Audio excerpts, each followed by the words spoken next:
South India shopping mall festival and wedding celebrations సరికొత్త designs తో అద్భుతమైన కలెక్షన్.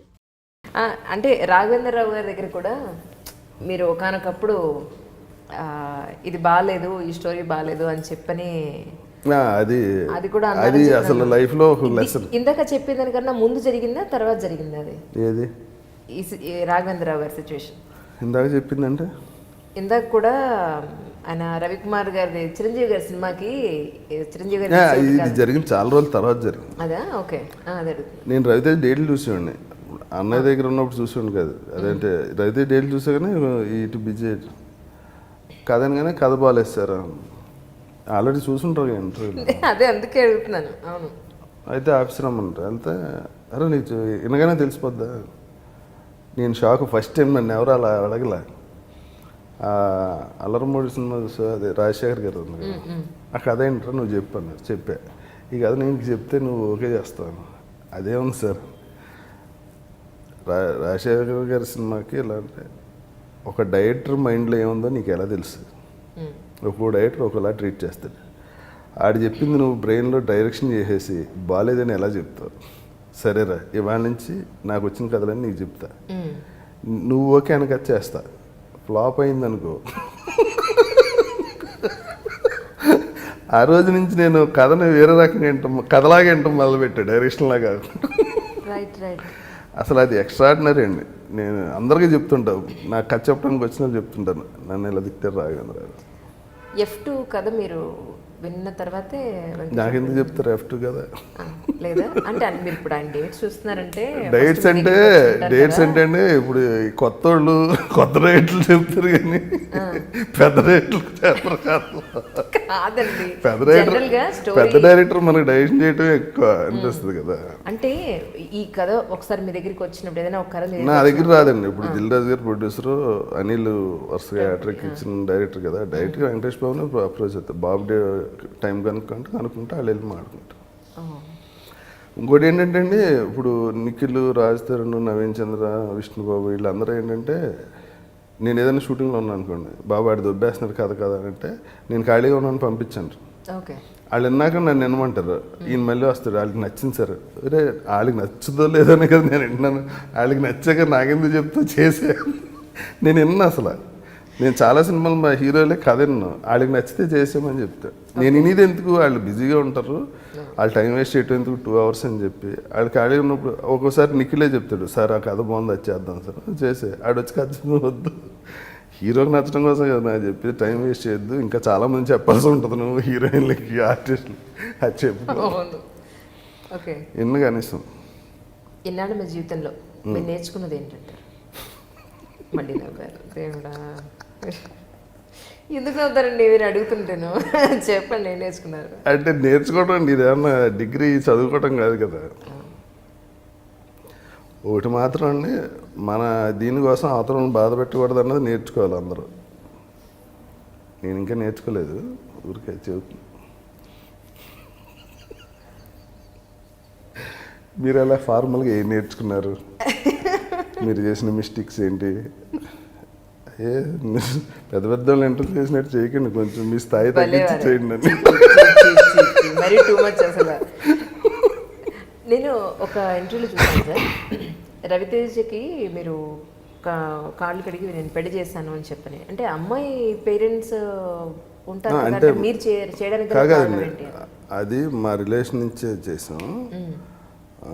అప్పుడు ఏంటంటే వాళ్ళ మదర్కి, అదే రవితేజ వాళ్ళ అత్తగారికి బ్రెయిన్ ఆపరేషన్ చేశారు.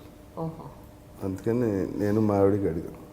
అంటే ఇప్పటివరకు మీరు చాలా ఇంటర్వ్యూలో చెప్పారు, అందుకని నేను అవేమి టచ్ చేయదలుచుకోలేదు. అంటే ఎందుకు, ఏంటి, గొడవ ఏంటి, ఇదంతా నేను టచ్ చేయదలుచుకోలేదు. అందుకే నేను అడగట్లేదు, క్వశ్చన్ అడగట్లేదు అన్నప్పుడు మళ్ళీ చెప్పడం ఎందుకు? నేను ఇది వినలేదు నేను ఎక్కడ. ఏంటంటే అంటే మీరు ఎందుకు అడగాలి, వాళ్ళు ఎప్పుడు వాళ్ళ ఎవరు అడగలే ఇలాగే. మీ అంత డెప్త్ లేదు వాళ్ళకి.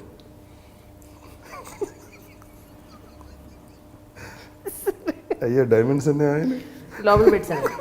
మీరు దాని నుంచి డైమండ్స్ అంటున్నారు కదా, అందుకని లోపల పెట్టాను నేను. మీరు మంచిలు తీసుకోండి. మంచిలు తాగుతారా? మీరు తాగండి. కాఫీ నచ్చలేదా మీకు? సీరియస్లీ పెట్టేసే కదా అక్కడ. అవును, అదే అందుకే అంటున్నా. నచ్చకపోతే మొమ్మటం కోసం ఏ పని చేయండి. నేను కూడా అంతే అసలు నచ్చకపోతే అసలు సమస్యలే. ఏదో అడగపోయారు అడగదు. ఈటీవీలో మీరు స్టార్టింగ్ కొద్ది రోజులు అందం సీరియల్లో చేసినట్టు నాకు బాగా గుర్తు. అంటే మూవీస్లోకి రాకముందు మీరు లేదండి, వెళ్ళడం జరిగిందా? మూవీస్లోకి వచ్చి హీరోగా చేసి వేషాల్లాగా సంక్రాంతిపోయినప్పుడే వెళ్ళా టీవీకి. నేను హీరోగా చేసి ఆ సినిమా రిలీజ్ అవ్వలేదండి. అవును. అప్పుడు ఎవరి దగ్గరికి వెళ్ళి వేషం అడిగిన హీరో చేస్తున్నావు కదా నువ్వు మళ్ళీ వేషాలు ఎందుకని ఇవ్వాల. 1 year ఖాళీ గ్యాప్ వచ్చింది. అప్పుడు ఫైనాన్షియల్గా బాగా స్ట్రగుల్ అయ్యాను. 2 ఆడపిల్లలు ఏంటి ఏం అర్థమయ్యేది కదా. ఎందుకంటే మనకేం కూర్చుని తినేంత ఆస్తులు లేవు, ఏదో సంపాదించాలి. మనకేమో ఈ యాక్టింగ్ తప్ప ఎవడ ఉద్యోగం ఇచ్చి పొజిషన్ ఇచ్చినా చేసి ఇది కాదు కదా, మనకు నచ్చని విషయం అది. ఏం చేయాలో అర్థం కాక అప్పుడు ఓ రోజు సుమన్ గారిని కలిశారు. సార్ నా పరిస్థితి బాగాలేదు సార్, ఏదన్నా.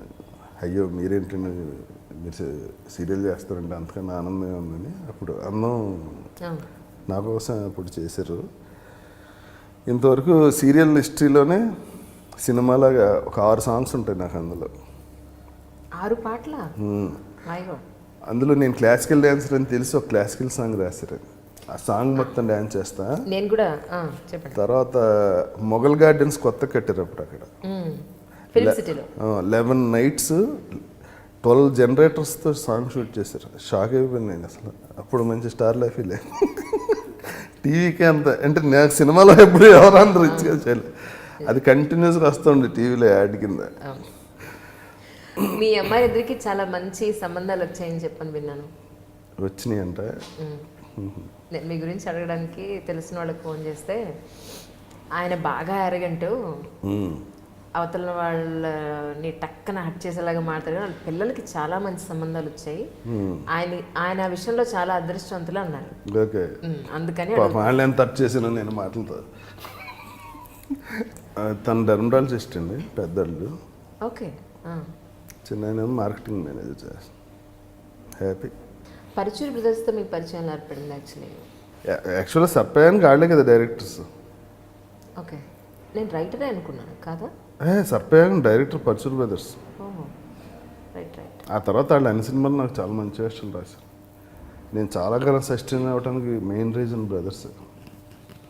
అంటే వాళ్ళు విపరీతమైన బిజీ రైటర్స్ అండి. 4-5 సినిమాలు రాశారు. వాళ్ళు ఏంటంటే బాగా తెలిసిన వాళ్ళు పేర్లు పెట్టి రాశారు క్యారెక్టర్. రవీంద్ర అని చెప్పి రైటింగ్లోనే ఉంటుంది. ఇప్పుడు రవీంద్ర అని చెప్పి కథ చెప్పేశాక వేరే వాడిని మీరు ఆలోచించలేరు కదా. కరెక్ట్. అలాగే కొంచెం బిజీ అప్పట్లో.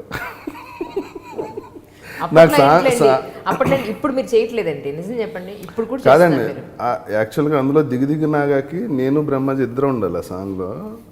నేను డ్యాన్స్ అయ్యి బాగా చేస్తాను, హీరో చేశానని చెప్పి ఫోన్ వస్తుంది. ఏడి బ్రహ్మాజీ అని బయటికి వెళ్ళాడంటే సర్లే అని పెట్టేసి సాంగ్ స్టార్ట్ అవుతుంది సినిమాలో. సోలో సాంగ్ చేశారు బ్రదర్స్ నాకు. Okay okay. అది అదిరిపోద్ది. అది ఎంత గొప్పగా ఉంటుందండి అండి ఆ సాంగ్. రోజా గారిని హీరోయిన్గా పెట్టుకోవడం కోసం చిరంజీవి గారు ఆ సినిమా చూసి వాణి విశ్వనాథ్ని పెట్టుకున్నారు సినిమాలో హీరోయిన్గా. ఓకే. అంటే ఈరోజు మీరున్న పొజిషన్కి ఓన్లీ ఫిల్మ్ ఇండస్ట్రీ మీద మాత్రమే డిపెండ్ అయి ఉన్నారా, లేకపోతే మీ ఓన్గా ఏదైనా బిజినెస్ అన్న స్టార్ట్ చేయడం జరిగిందా? అసలు బిజినెస్ అంటేనే నాకు తెలియదు యాక్చువల్గా. ఓన్లీ సినిమా ఇండస్ట్రీ మీద ఆధారపడి ఉన్నాను ఇంతకాలం. iDream. Please subscribe iDream Media. Please do subscribe to iDream. Please subscribe to iDream Media. For best entertainment and information, please subscribe iDream. And don't forget to subscribe to iDream.